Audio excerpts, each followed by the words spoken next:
Delia McCabe, welcome to the Achieve Your Goals podcast. Thank you, Hal. I'm delighted to be here. I'm excited to talk to you because I was telling you this before we started our recording, in that two of my favorite subjects are food, like optimizing my diet, and then optimizing my cognitive functioning, whatever that means, and then blending the two whenever I can. And the fact that you you have your PhD, you're an expert in neuroscience, neurobiology, and your specialty is on how to use food to optimize your brain. So I've been really looking forward to this conversation because selfishly, I'm sure it applies to all of my audience, but selfishly, this is right up my alley. Fabulous. I love talking So about this before you because the more got your people PhD, understand oh, this, sorry, Hal, the more people understand this, yeah. the more control they take, which is fabulous. Totally. And I always say that most people eat for taste and texture, right? That's how we choose the foods that we eat. We look at the menu and you go, that looks good. That, right? And you're making an emotional decision based on how the food is going to make you feel when you eat it. And most people, it's an afterthought. What are the consequences of this food that I'm eating? Right? What are the short-term consequences in terms of my energy and my cognitive function? And what are the long-term consequences in terms of my health and longevity or disease and that kind of thing? So, let's a little bit of your background for anyone that isn't familiar with your work. Before you got your PhD, you shifted your focus from conventional talk therapy, which my understanding that was your original right where you started. But after completing your master's, you shifted away from conventional talk therapy. Can you talk about your background a little bit and how you got into the work that you do now? With pleasure, Hal. I think it is important for people to understand where I came from because otherwise it seems like a weird choice. Because I was busy Mm, doing my master's in clinical psychology and I was working with a group of really smart school kids. And some of these kids really should have been doing very well at school. They're the kind of kids that parents just, throw their hands up about and teachers get mm, beside themselves about. And I looked at all the psychological variables that were underpinning their underperformance because that was the only angle I understood to use. But I had a bit of extra space on mm. on my questionnaire, and I said to them, "What's your favorite food?" And every single one of the children in my experimental group, that's the kids who should have been doing well but were doing poorly, all of them loved junk food. Mm-hmm. You know, the food you've just mentioned that tastes great. Mm, And all the yeah. kids in my experimental group, this was a problem. But my control group, the kids who were doing well, they didn't. They liked Sunday roast and, roasted veggies and so on. And I was very interested in this because I thought, well, there's got to be a connection, but I don't know about this connection. And I was pregnant with my first child, my daughter, at that time. And this is like 25 years ago. So I'm aging myself.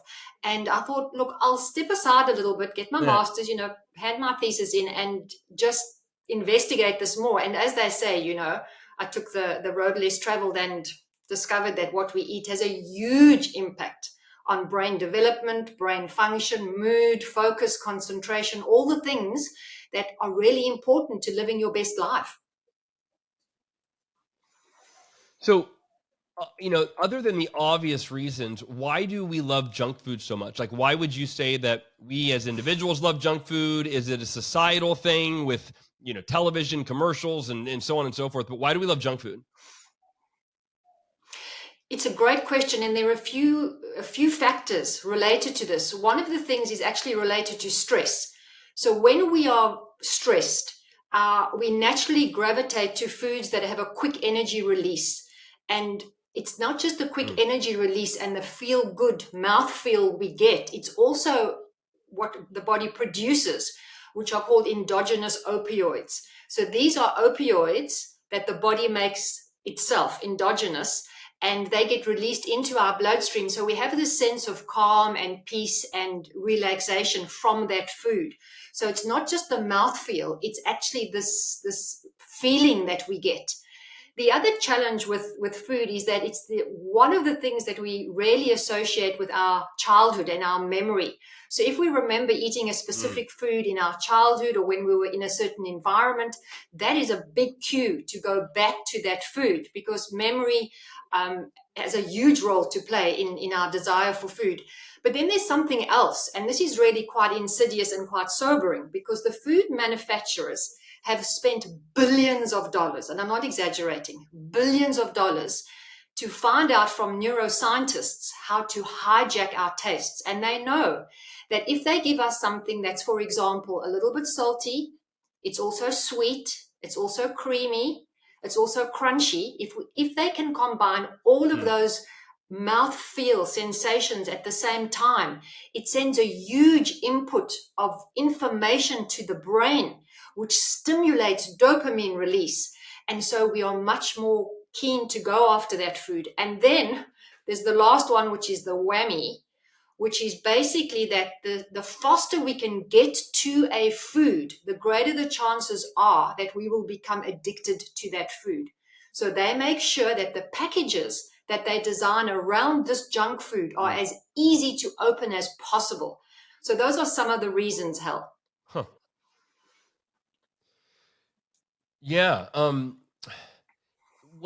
Let's just dive right into where we're going to go anyway, which is what diet is best for the brain. I mean, I think that's the entire, for me, that's what I'm curious about to hear from you because of your expertise. And I have my ideas, but I'd love to hear what your thoughts are on what diet's best for our brain. Great question, and something that a lot of people are curious about, and a lot of people believe very strongly in certain diets. So I can say from the get-go that the diet that has been the most robustly researched with the best evidence is the Mediterranean diet. And I've got some caveats to that because of the modern food supply and the toxicity of the environment. So just to cover the bases, the reason that diet is so good for the human brain is because it ticks a number of very important boxes. So one of those boxes is good fats. And that's a huge discussion. My lecture on fats and oils takes 3 hours. So let's just tick the box of good fats in the Mediterranean diet, and we can dive a little bit into that.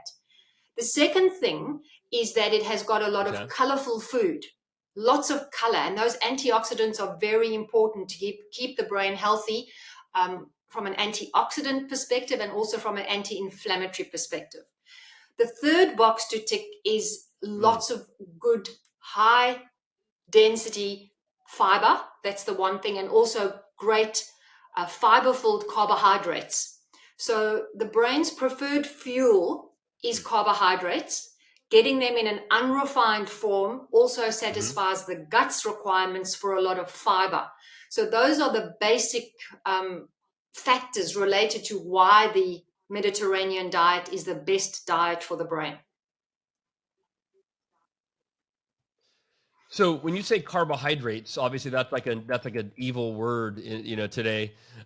Used to be fat was the evil word when I was growing up. Everything was low fat, reduced fat, no fat, right? And then now it's like no carbs, keto, Atkins, all of that. When you say, did you say carb? Did I hear you correctly that you said carbohydrates are the primary source of fuel for the brain? They're the preferred source of fuel for the brain. And when I say carbohydrates, I'm not talking about crisps, or bread. I'm talking about carbohydrates in the form of things like broccoli, things like cauliflower. Of course, we have starch forms of carbs, which we can eat if we move a lot. And those are things like, potatoes in their full form, sweet potatoes, rice. Quinoa is a carb, but it's actually not a carb. It's actually a seed, but it's got carbs in it and good protein. So we can get into, more detail there. But when I speak about carbohydrates, I'm speaking about unrefined, fresh produce. That's the first and the best form. When we speak about how the brain wants to work and how it operates, it can use fat. But there's a lot of, complex research underneath that. And I know that the keto guys and the paleo guys, they all follow the brain uses fat as a fuel. It can, but it's not its preferred source of fuel for a number of reasons, primarily because it's much easier to find unrefined carbs versus good forms of fat. So the brain can use fat, but the carbs tick a number of boxes. If they're unrefined, they're full of full of fiber, and they've also got all those antioxidants in them, which is great. Okay. So talk about fats then. What is the correlation, and is it should you be blending with that the diet that's best for the brain? I know the Mediterranean diet.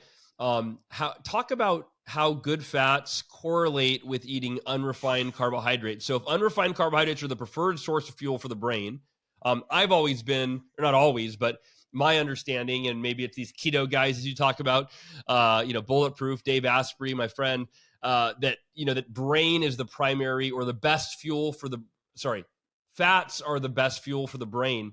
Talk about how would you, like, in any given day, would you start your day with some unrefined carbohydrates to get the brain into gear? Would you start it with fats, which is what I do based on my understanding? I'd love to learn about that. The first thing to know about fat in the brain is that 60% of the dry weight of the brain is made up of fat. 60%. So if you took out all the water, 60% of what is left is fat. Now, the reason that's so important is because of the neuronal membrane and the way the brain forms connections between neurons. So that's important. Of that 60% held, between 20 and 25% needs to be made up of essential fatty acids. Essential fatty acids are fats that we cannot make ourselves. We have to get them from our diet. And about 95% of people are deficient in these fats because of the food supply that we now get. So we need both omega-3 and omega-6 for optimal brain function. So that's that section. When people eat an enormous amount of fat, a lot of them are focused on saturated fat, things like coconut fat, even people, cacao, butter, coconut, butter as well. That's plant saturated fat. Animal forms of saturated fat are different. They've got a different biochemical makeup or structure. And so they behave differently in the brain and the body versus the plant forms of saturated fat.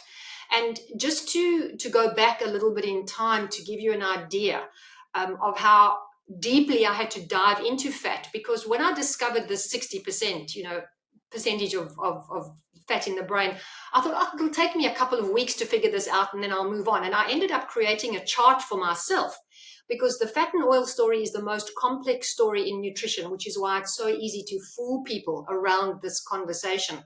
So I created this chart. And so the first section of the chart is saturated fat. The second one is monounsaturated fat. And the memory mnemonic there is simply Mediterranean, because the most famous monounsaturated fat is olive oil. And most people, associate olive oil with good health and so on, and it is. Avocados fall into that, as well as peanuts that aren't actually a nut, they're a legume, and things like pecan nuts, cashew nuts, and so on. We can make both saturated fat and monounsaturated fat in our body. We, in fact, missed that. Researchers missed that when they, you were speaking about the low fat, no fat craze. They missed the fact that if we have too many refined carbs, those carbs get turned into saturated fat and monounsaturated fat that we carry around with us. However, the polyunsaturated fats, the omega-3 and the omega-6, are fats we cannot make. We have to get them from our diet. And traditionally, when people lived along the coastline of certain countries, they got enough of those fats through fish. Some people still eat fish today and think they're getting the same amount of those fats. They're not, especially if they farmed fish. And even in the wild, they're getting a whole lot of toxicity with those fats in the fish. And then those are smash fish. We're talking about salmon, mackerel, anchovy, sardines, and herring. And, other fish doesn't contain the same percentages of the DHA and the EPA that people are consuming those fish for. Another myth is that we don't need any omega-6 essential fats, which is not true. Without essential fats, omega-6 variety, we battle with memory consolidation. So long-term memory is impacted with that. We battle with not dealing with inflammation optimally. Our hormones battle, our heart battle. So we need omega-6s and we need omega-3s in the right ratio. The problem with the paleo and keto diets is that most of them are getting their fats from the mono and the saturated. They're not getting enough of the essential fats. And if they're eating animal products, to get the essential fats. It's like going, taking a detour to get those fats. So personally, I don't eat fish anymore because I understand about the toxicity in the ocean, and I understand that many of those toxins are neurodegenerative causing toxins. So I don't eat fish anymore, but I do eat a lot of Me other too. I good stopped fat. eating fish for the same reasons. Fantastic, Hal. Great decision. It was a hard decision because I know that fish is really tasty and I know that it has a lot of other benefits. But, from a health perspective, we have to be realistic. And that's what I meant when I spoke about the Mediterranean diet. There are caveats with it. That's no longer an option. If you know enough. The challenge is, of course, to get enough of the other good fats. And so we have to focus on getting unrefined, organic, very low processed flax seeds, chia seeds, sunflower seeds, sesame seeds, and all of those products, because those contain the omega-3s and the omega-6s, which we need. However, and this is where there's a lot of a sticking point and where the fish oil manufacturers have really won the day, because they've told people, you can only do a conversion from the plant forms of omega-3 and 6 to the more complex forms like GLA and EPA and DHA minimally. You can't do that conversion enough, and that's actually not the truth, because the research shows that we can do that conversion optimally if we have enough of the cofactors. And the cofactors are B3, B6, vitamin C, magnesium, and zinc. Those are the cofactors. But remind me about these cofactors, because when we speak about stress in the brain, those cofactors also come into the discussion again. So if we've got enough of those nutrients and we have enough of the plant forms, we can happily convert. And then we convert at the rate that the body prefers. And, any of the listeners or people that are watching this will know that if they've gone to see a doctor and they need surgery, one of the questions is always asked, what supplements are you on? And if you're on fish oil, you've got to stop that. And the reason for that is because it makes your blood very, very thin. And it does that in a way because the body isn't performing that conversion itself at the rate it needs those compounds in. It's converting it, doesn't have to convert it, it's getting it straight. So that's part of the problem as well. So we're touching the surface here, but the bottom line with fats and oils is that it's the molecular structure that counts. One of the things that is really important to keep in mind is the complexity of the subject, essential fats and normal fats, and one of the reasons that it's so easy for people to get fooled. So the bottom line is it's the actual biochemistry of these fats that's important to understand, because the length of the molecular structure actually impacts how it functions in the body and the brain, which is why the EPA and DHA, which are the most complex fats that we've ever come into contact with, are so important in the brain, because the brain needs that malleability and that flexibility. And in the same breath, we want to make sure that these fats are pristine, which is why consuming fish is a challenge, because many of the toxic compounds that come with seafood today impact this delicate, very sensitive neural tissue. And unfortunately, many of those toxins are taken up into fat tissues, which is the problem. So, they used to be really good for us, and they no longer can suit us because they come with toxicity. So we have to have a workaround. So I think a lot of people are confused about fats and oils. And as I said, my normal lecture takes 3 hours. So we're just skimming the surface with this one. But I think the complexity is important for people to appreciate and respect. So you mentioned, I just want to make sure that I'm tracking here and that we can kind of summarize which fats or which foods to eat to get those fats. I heard you say chia seeds, flax seeds. Is that correct that you're recommending those? I am, yes. There is a supplement that I also use, and I have been using it for many, many years, actually for over 20 years, when I found out the importance of these fats. And I'll share that with you if you want me to, and you can share it with your readers in the listener and Give viewer it to me. I'm notes. going to order it while you're However, talking. I also say to people, it's a product called Udo's Oil, Udo's 369. And it is a product that was I'm familiar produced, with that. Okay. developed by a person. He was actually, was really, really sick from pesticide poisoning. And he became a mentor of mine because of the depth of his knowledge and his expertise and his obsessiveness in creating the best product. And so I've been using this for many years. And he lives in Canada, actually, and he's a world authority on essential fats. So I've learned an enormous amount from him, and I've taken from what he's taught me and then extrapolated that specifically for brain development and brain function. But I also say to people, consume nuts and seeds as well. And one of the things that I say about chia seeds is soak your chia seeds in coconut milk. And then when they're fully plumped up, put them in your smoothie, because you're getting great fiber and you're also getting the omega-3s from the chia seeds when they're plumped up and they're ground up. And then you're also getting some good fat from the coconut milk. So that's one of the things that I suggest people do. And if they use flaxseed oil, it also needs to be pristine. I don't use that separately. I use it in this product because it comes ready-made. And something else just to mention, Hal, the ratio of omega-3 and omega-6 is also important. And the product takes this into account because we need and use omega-3 essential fats in all the most metabolically active organs in the body, and that is the brain, the heart, the adrenal glands, and the reproductive organs. And they are used in those organs because of their capacity to use oxygen better than the omega-6s, although we still need the omega-6s. So that ratio is very important, 2-to-1 in favor of omega-3. But as I was saying about flax seeds, and Udo's oil, you said, has that ratio already figured out. Absolutely. And it's an organic product. It's cold pressed. The bottle is nitrogen flushed before the oil is added.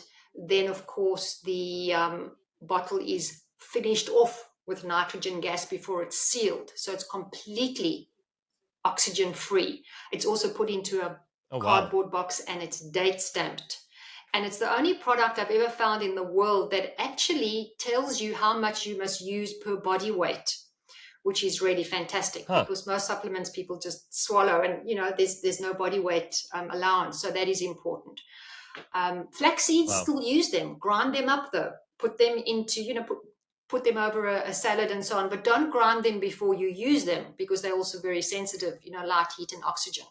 So this conversation about fats and oils is very interesting. important. So flaxseed, you should not buy ground flaxseed then. No, because the moment it is ground, those precious fats in the seed are then exposed to light, heat, and oxygen, so they start oxidation, and that's a challenge. So these seeds should also be bought cold, refrigerated, and that's something else that a lot of people don't consider. So you become a lot fussier when you look at fats from this perspective, because you'll also never, ever eat any fat product that comes in plastic. Because the chemicals, which you'd well know with your research, leach into fat much more quickly than they leach into water. So never, ever allow any fat to touch plastic. So it's a big conversation, fats and oils, Hal, but it's critical in terms of brain function and brain development. Without these essential fats, we actually can't be agile and flexible. And you know what the great thing is? When we're consuming these fats for brain function, they also work with the whole body. So, when we're on our yoga mat, we don't have aches and pains. We become more flexible because now our synovial fluid has more of the right fats in it. So there are all these beautiful spin-on effects. So when people say, well, they're getting old and they're getting aches and pains, I go, no, it's just because you don't have enough of the right fats in all your tissues. So what's your recommendation? I'd love to get granular here and specific for people and for me. In terms of fats, how often are you eating them? Like Udo, for example, the Udo's oil, which I've taken in the past. I didn't realize it was as, the quality control was as excellent as it is, as you just described. So I'm really going to get back to taking that. When do you take it? Are you taking Udo's oil first thing in the morning? Are you taking it once a day? Are you taking it multiple times a day? I'd love to get specific. And then by the way, after that, I'd love to know what other dietary supplements have evidence to support their use. Okay, so first question about this essential fats. I have Udo's oil and other fats from my chia seeds and from crushed flax seeds and from walnuts and pecans and cashews with my breakfast, with my morning meal, which is at about 9 a.m., 9:30 a.m. And I'll have fresh berries with that. I make my own granola. a grain-free one. I use buckwheat and I use quinoa flakes and so on. So I use that as well. So that's when I have my first dose of the oil. And then at my next meal of the day, I have my second dose. But then I'll also have other fats. So then I'll also have extra virgin cold-pressed organic olive oil, which is another conversation because so much of the olive oil is adulterated with other compounds. So I'm very fussy about that olive oil that I use. I make my own pesto. So then I'll put pesto on the meal and I have some extra seeds. Maybe I'll put some hemp seeds or some sesame seeds, make a salad dressing out of tahini, very, very nutrient dense food source. It's got great magnesium in it. And also the good fats from that, and also sunflower seeds. And then I have that generally with a whole lot of vegetables. And most of those vegetables are raw. I'll roast sweet potato, or I'll roast some butternut with spices in the oven, but dry roast, no oil with that. When it comes out, I add the oil, and then I have that as a meal. And then I normally have a smaller meal towards the end of the day. And that normally is just fruit. And I don't have any Udo's oil then because it's actually quite stimulating. It gives you energy. So I don't want to have that as I go to sleep. So that's basically what my day looks like in terms of oil intake.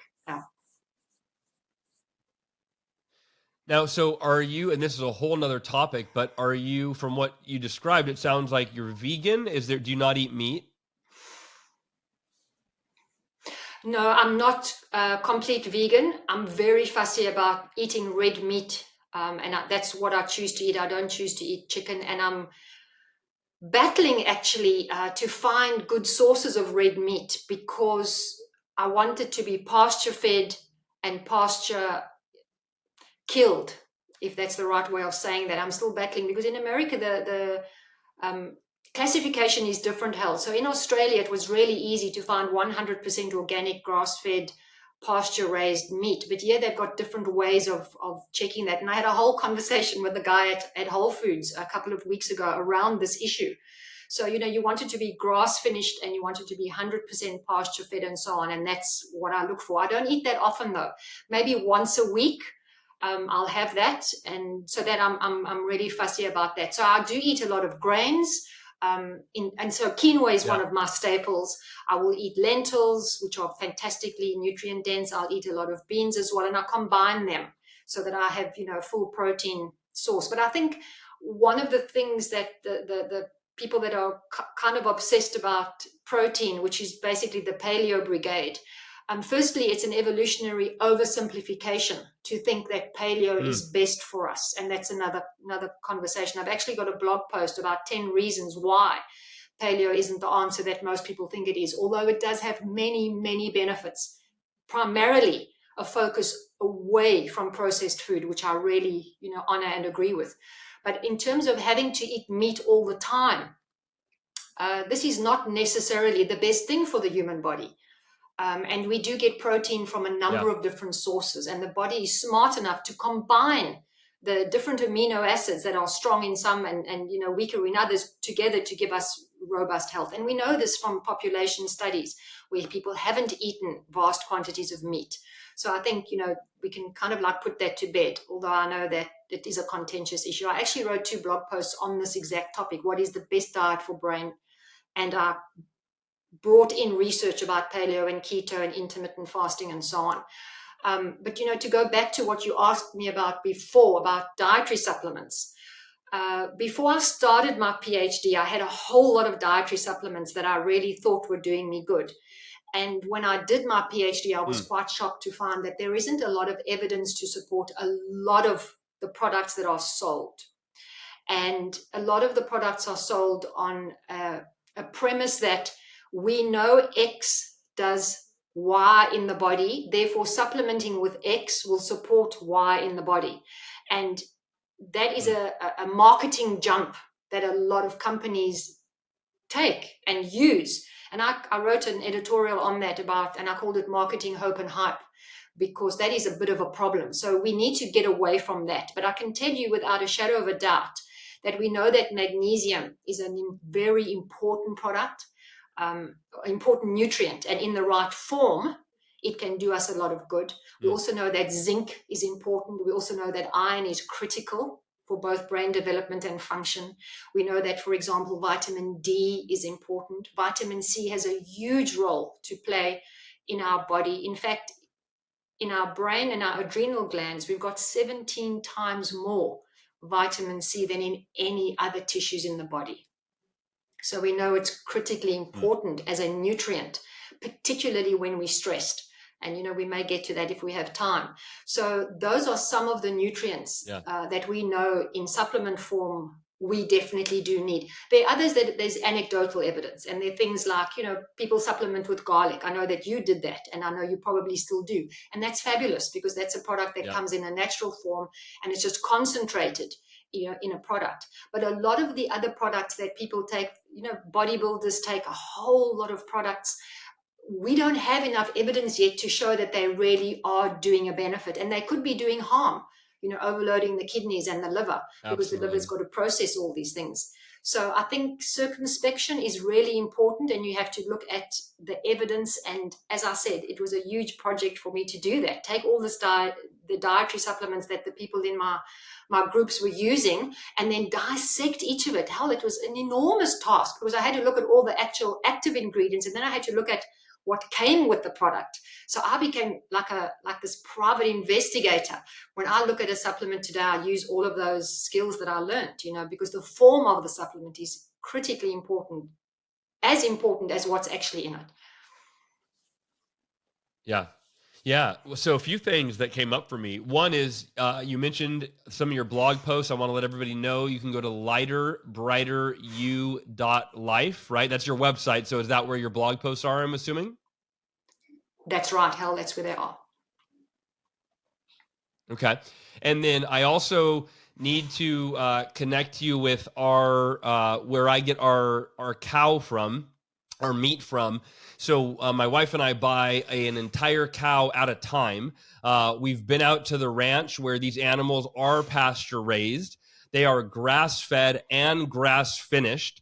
And so it's also interesting, rather than you think about if you buy meat from the store, every steak you buy is from a different cow, right? And so it is interesting versus where you buy one cow and it feeds the family for roughly an entire year. And you know where it came from, how it was raised, you literally know the person that raised the animal. So make sure send me a message offline after we're done, and I'll get the contact info for you for that person. And the other piece was around supplements. I wanted to ask, when I got cancer, I was taking 70 supplements a day on average, and most supplement companies, like most food companies, are in it for a profit and not actually for the health of the user. And so most supplement companies, they use all sorts of unhealthy fillers and binders and preservatives and who knows what else. Not to mention the actual and this is my question for you around this, the source of the actual vitamin or mineral that you're getting. For example, and this is the one I usually use, vitamin C. You can either get vitamin C from ascorbic acid, which is chemically altered and made in a lab and often used with, I believe it's ammonia that they use to break down that ascorbic acid into a consumable form. Or you can get vitamin C that is made from whole food, organic plants and vegetables, such as acerola cherries or camu, these other high vitamin C foods. So I wanted to ask, and also the magnesium that you mentioned, I wanted to ask if you had any, like for magnesium and vitamin C, if you have any specific companies that you recommend. And I have the ones that I've vetted out and used myself, but I wondered if you had any that you recommend for magnesium, vitamin C, and any other supplements. Great question, Hal, and great comments. Yes, part of the problem is that these supplements get made in laboratories, and some of them we can't get away from, and I'll mention that in a moment. But as far as vitamin C goes, I've actually got some great products, but I get them from Australia because I haven't yet found any here. So I would appreciate you telling me about them, the ones that you use, because yes, acerola cherry and the camu is very important, and they're full of vitamin C. And so they also come with the bioflavonoids. They come with the other components that allow us to absorb and actually use vitamin C optimally. So that's critically important. As far as magnesium goes, it's a little bit harder with magnesium because we can eat foods that are full of magnesium. Green leafy veg are very high in magnesium. As I mentioned, tahini is high in magnesium. But getting it in the concentrated form that we need because of the amount of stress most people are under and because of our needing it for detoxification purposes is harder. So I'm still finding my way through the magnesium story. In Australia, I had my supplier there, and I'm still getting that, and I'm trying some different products here. The magnesium that I'm really interested in, one is the glycinate, because that's got some good evidence behind it. The other one is L-threonate, but they are both made in a laboratory.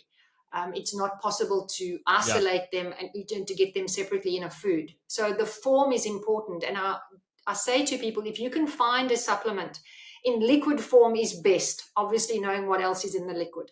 The second form is powder form. Got it. That's best. That's because great. You don't have anything else. There shouldn't be any fillers.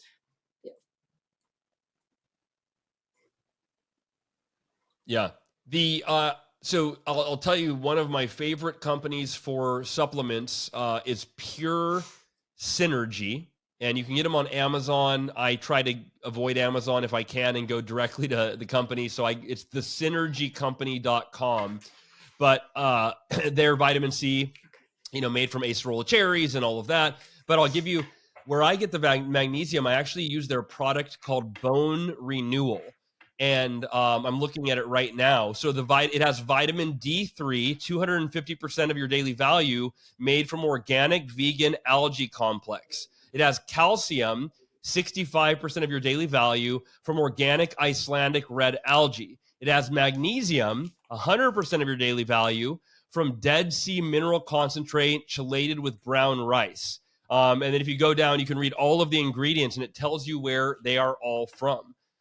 So that, Pure Synergy, if you want to check them out, that's become one of my favorite go-to companies. And then, they use vegan cellulose capsules, certified organic tapioca, certified organic acacia fiber, certified organic MCT oil for their delivery, no GMOs, no dairy, no gluten, on and on and on. So that's become, I don't know that any company's perfect, but that they seem to have the highest standards and always come from whole food sources, whenever possible. So Pure Synergy is my favorite brand for everybody listening, and Delia, if that is at all helpful as a resource for you as well. Thank you, Hal. I really appreciate that. I've written that down. I've done some continent hopping in my life, originally from South Africa, then moved to Australia, and now in America. So I've had to figure out in each continent, where I'm going to find what I need. So I appreciate that very much. Thank you.